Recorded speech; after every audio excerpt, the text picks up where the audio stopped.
আসসালামু আলাইকুম। আশা করছি সবাই ভালো আছেন। আমি চলে এসেছি আরও একটা নতুন ভিডিও নিয়ে। আশা করছি আপনাদের ভালো লাগবে। তো এই পর্বে আপনাদেরকে আমি দেখাবো কি করে সুন্দর করে কাঁচা আমের সুন্দর লাড্ডু তৈরি করতে হয়। আসলে খুবই লোভনীয়। আসলে আমরা মিষ্টির লাড্ডু খেয়েছি, কিন্তু কাঁচা আমের লাড্ডু কি কখনো খেয়েছেন? অবশ্যই জানাবেন। তো সবাই এটা বাসায় একবার ট্রাই করবেন এবং ভিডিওটা ভালো লাগলে লাইক, কমেন্ট, শেয়ার এবং সাবস্ক্রাইব করবেন। আর অবশ্যই কে কোথা থেকে দেখছেন সেটা জানাবেন। তো এই প্রসেসিংয়ের জন্য আমার কিছু কাঁচা আম লাগবে। তো সেটাকে আমি সুন্দরভাবে ছিলে তারপরে এটা পানিতে লবণ দিয়ে কিছুক্ষণ সুন্দর করে ধুয়ে নেব, যাতে আমের কালচে ভাবটা না আসে। সুন্দরভাবে এভাবে আমি ধুয়ে নেওয়ার পরে গ্রেটারের সুন্দর যে মোটা মুখটা আছে আমি এখান থেকে সুন্দর করে গ্রেট করে নেব। ঠিক যেমনটা দেখতে পাচ্ছেন এভাবে একটু মোটা করে গ্রেট করে নেবেন, যেহেতু এটা এখনও আমি একটু চুলায় দিয়ে তাপ দেবো, সুতরাং গলে যাওয়ার সম্ভাবনা যদি না থাকতে চান সেক্ষেত্রে আপনারা এটা করবেন।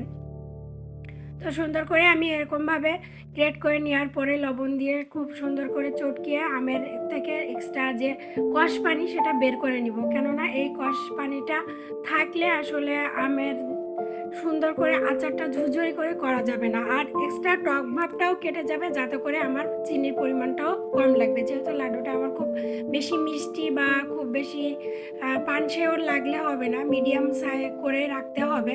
তো এভাবে আমি কয়েকবার করে সুন্দরভাবে ধুয়ে ধুয়ে পানি চিপে চেপে ভিতর থেকে কষটা বের করে নেব। আর অবশ্যই আপনারা এভাবে করে নেবেন, যত সুন্দর করে আপনারা ধুয়ে পানি ঝরিয়ে কষটা বের করে নিতে পারবেন তত সুন্দর হবে আপনাদের কাজটা।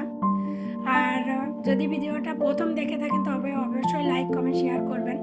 তারপরে আমি পানি ঝরিয়ে সুন্দর একটা বলে নিয়ে নিয়েছি এবং এখানে মেজারমেন্ট কাপের আমি 1 কাপ পরিমাণ চিনি এখানে ব্যবহার করছি। আপনার চিনির পরিমাণটা একটু মেপে দেওয়ার চেষ্টা করবেন। বেসিক্যালি এখানে চিনিটা বেশি হয়ে গেলে স্টিকি হয়ে যাবে, আবার খুব ঝুরঝুরেও হবে না। আপনার সেই ক্ষেত্রে সুন্দর করে একটা শেপও দিতে পারবেন না, আবার দিলেও হয়তো এটা খুব ঠিক যেরকম লাড্ডুতে আমরা একটা ঝুরঝুরে অনুভব পাই গালের ভিতরে, বা আমরা যে হাতে নিয়েও যেটা দেখতে পাই, আসলে এটা আপনি পাবেন না। তো তারপরে আমি লো মিডিয়াম আঁচে প্যানের উপরে কিছু গোটা মশলা ভেজে নিব। এখানে আমি এক্সট্রা কোনো মশলা ব্যবহার করব না, যেহেতু এটা আমি মিষ্টি আকারে রাখতে যাচ্ছি। তো এখানে আমি গোটা জিরা, গোটা ধনিয়া এবং গোটা মৌরি রাখলাম, এবং ঝালের পরিমাণটা কম দিব, তার জন্য একটা শুকনো ঝাল সুন্দর করে টেলে নিয়েছি এবং এটাকে আমি শিলপাটায় বেটে নেব। আপনারা চাইলে এটা সুন্দর করে ব্লেন্ডার করেও নিতে পারেন। তো এখানে আমি চিনি মাখিয়ে যখন রেখে দিয়েছিলাম আমটা, তাতে সুন্দরভাবে চিনিটা আমের সাথে মেল্ট হয়ে গেছে এবং এক্সট্রা পানি এখান থেকে চিনির বেরিয়ে আসছে। এটা আসলে আপনাকে নিতে হবে, এই পানিটা আসলে আমের সাথে সুন্দর করে মিক্স করে রাখতে হবে, কারণ এটাই আপনার মিষ্টি ভাব দেবে। তো এখানে আমি কিছু একটু হলুদ, একটু শুকনো ঝাল আর বেটে রাখা সেই মশলা দিয়ে আরও সুন্দর করে একটু নেড়েচেড়ে মাখিয়ে নেব।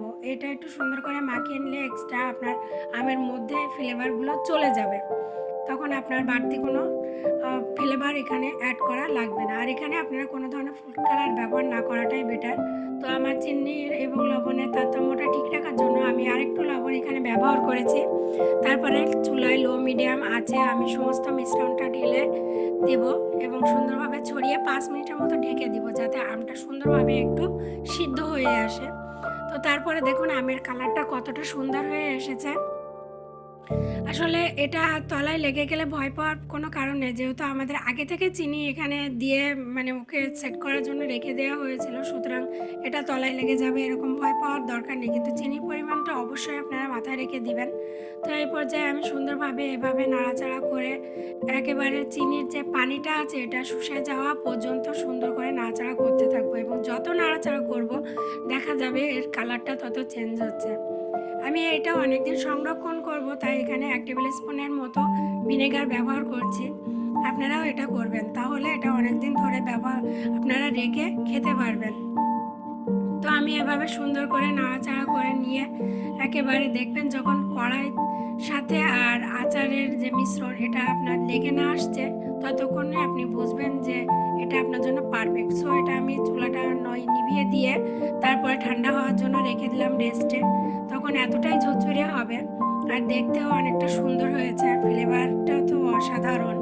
তো আমি এভাবে আস্তে আস্তে সুন্দর করে শেপ দিয়ে হাতে করে তৈরি করে নিব। আপনারা যে কোনো শেপে তৈরি করতে পারেন, আসলে বাচ্চারা এটা বেশি পছন্দ করে। সো ওরা চায় যে একটু নতুন নতুন শেপগুলো থাকুক, কারণ ওরা যতটা নতুন শেপ পায় ততটা আসলে খেতে পছন্দ করে। তো তার জন্য আপনি যে কোনো শেপে তৈরি করতে পারেন। আমি এমনটাই করে নিলাম লাড্ডু আকারে। এবং দেখুন এটা পারফেক্টলি তৈরি করার পরে কতটা সুন্দর দেখাচ্ছে। আর আপনারা অবশ্যই বাসায় চেষ্টা করবেন। আর ভিডিওটা ভালো লাগলে লাইক কমেন্ট শেয়ার করবেন। আর নতুন রেসিপি সেহেতু আপনারা অবশ্যই বাসায় সবাইকে পরিবেশন করবেন, এটা তৈরি করে অবশ্যই আপনাদের ভালো লাগবে। দেখুন কতটা সুন্দর হয়েছে, আসলেই লোভনীয়, জিভে পানি এসে যাওয়ার মতো। তো আশা করছি আপনাদের ভালো লাগবে। এখানে শেষ করছি। সবাই ভালো থাকবেন, সুস্থ থাকবেন, আমার জন্য দোয়া করবেন। আল্লাহ হাফেজ।